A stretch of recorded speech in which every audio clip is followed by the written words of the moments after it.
Berdasarkan Surat Edaran Menpan RB Nomor 20 Tahun 2021 tentang implementasi core values dan employer branding aparatur sipil negara, dalam rangka penguatan budaya kerja sebagai salah satu strategi transformasi pengelolaan ASN menuju pemerintahan berkelas dunia, diperlukan sebuah keseragaman nilai-nilai dasar ASN.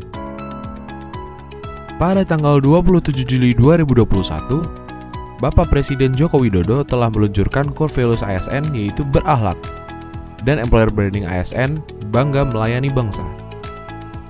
Core values ASN berakhlak terdiri atas 7 nilai-nilai, yakni berorientasi pelayanan, akuntabel, kompeten, harmonis, loyal, adaptif, dan kolaboratif.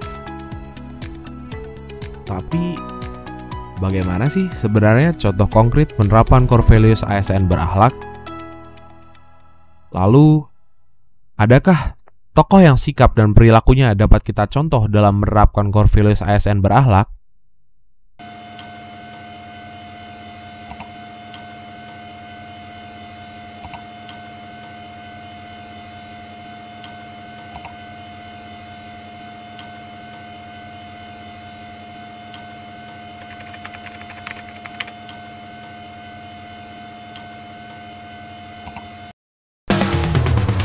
Menteri termuda dalam jajaran Kabinet Indonesia Maju menjadi Menteri Pendidikan dan Kebudayaan Nadiem Anwar Makarim menggantikan dua menteri sekaligus sudah paling tidak ia mesti menjangkau 3,5 juta guru. Karena masa depannya Indonesia menurut saya ada di anak muda kita. Dari situlah baru saya menerima amanah ini.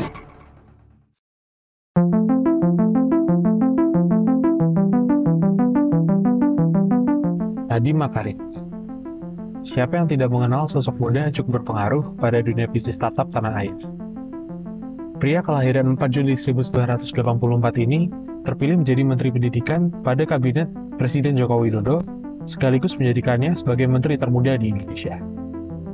Kembali melihat perjalanan Bapak Nadiem bersama dengan Gojek, dapat dilihat dengan pasti bahwa perjalanan tersebut dilandasi oleh hasrat beliau untuk menjadi solusi bagi keresahan banyak masyarakat di Indonesia, terutama di bidang pelayanan transportasi. Sejak diangkatnya beliau menjadi Menteri Pendidikan, Kementerian Pendidikan dan Kebudayaan mengeluarkan banyak terobosan baru yang berhasil menjadikan beliau menjadi penerima penghargaan Adicita Suaka Pertiwi sebagai pembina pelayanan publik prima pada tahun 2021 oleh Pan RB. Di masa pandemi ini, Kemendikbud di bawah kepemimpinan Bapak Nadiem Makarim telah memberikan dana BOS sebesar 100% kepada sekolah-sekolah dan mengeluarkan terobosan baru dengan melakukan transformasi pelaporan dana BOS secara online. Hal ini dilakukan dengan tujuan untuk meningkatkan akuntabilitas dan transparansi aliran dana BOS. Pada tahun 2020, untuk menanggulangi masalah guru honorer, Bapak Nadiem berjanji untuk memperjuangkan nasib guru honorer lewat rencana pengangkatan pegawai pemerintah dengan perjanjian kerja atau lebih kita kenal dengan P3K dan telah dilaksanakan pada tahun 2021. Menempuh pendidikan di London School of Economics dan Harvard Business School, membawa karirnya yang bermula sebagai konsultan McKinsey hingga menjadi co-founder sekaligus CEO dari Gojek, yang berhasil memberikan jutaan lapangan pekerjaan bagi rakyat Indonesia, menjadikan Gojek sebagai perusahaan unicorn pertama di Indonesia, dan sekaligus menjadikan Bapak Nadiem sebagai 100 tokoh yang paling berpengaruh menentukan masa depan dunia versi Time. Salah satu alasan Bapak Nadiem Makarim mendirikan Gojek adalah keinginan beliau untuk meningkatkan kesejahteraan para pekerja ojek pangkalan. Selain itu, Gojek memiliki 3 sustainability pillars yang memiliki tujuan berkelanjutan untuk mengubah perilaku ekosistem menjadi gaya hidup yang bertanggung jawab serta memastikan bahwa setiap orang di ekosistemnya dihargai, dilibatkan, dan didukung. Selain itu, selama menjabat sebagai Menteri Pendidikan, Bapak Nadiem Makarim juga ikut mendukung kebijakan non-diskriminatif pada anak di lingkungan pendidikan. Hal ini dilakukan melalui implementasi kebijakan Surat Keputusan Bersama SKB 3 Menteri yang menekankan kebebasan warga negara untuk memilih dan mengekspresikan praktek keagamaan di lingkungan pendidikan. Meskipun Bapak Nadiem Makarim menempuh pendidikan yang cukup lama di luar negeri, ia memilih kembali dan bekerja di Indonesia. Setelah sukses besar bersama Gojek, Bapak Nadiem Makarim berani mengambil keputusan untuk menerima amanah Presiden Joko Widodo menjadi Menteri Pendidikan. Dalam rentang waktu 3 tahun sejak diangkat, Bapak Nadiem memberikan banyak terobosan-terobosan baru yang memberikan dampak cukup signifikan berbeda dari yang pernah ada. Hal ini membuktikan bahwa Bapak Nadiem Makarim memiliki loyalitas yang tinggi terhadap bangsa dan negaranya.